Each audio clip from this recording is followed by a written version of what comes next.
Од ноќеска започнува летното сметање на времето. Стрелките на часовникот во 2 часот наутро се поместуваат за 1 час напред. Иако изгледа едноставно, промената за организмот сепак може да биде и проблематична. Може да звучи, не знам како да кажам, промените може да бидат катастрофални, нарошто за одредени психијатриски пациенти, како и некои други пациенти кои болуваат од хипертензија, срчни болести, да кажеме ни за други болести, кај кои е многу битно циклусот на спиење, лачење на мелатонинот, допаминот, серотонинот и другите хормони кои кај тие пациенти можат да предизвикат многу тешки последици. Како да се избегнат потенцијалните последици од промената првиот ден?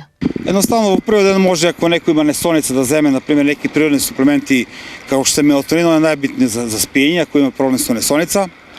А ако има некои други проблеми, секако се јави кај општ лекар, па кај специјалист, мора тоа се да се прати, како може кај него да влијае се до тоа. Кои групи на граѓани се најчувствителни на промените? Пред се психијатриските пациенти, старите особи, хроничните заболувања, срчевите заболувања, хипертензијата и едни за други интернистички и други заболувања. Колку е долга и тешка вообичаено адаптацијата во овие случаи? Верувало или не, адаптацијата може да трае многу долго, до 30 до 45 дена, така велат истражувањата, така да не е тоа баш најавна таа промена, затоа што во тој период може многу големи промени да се јават во организмот.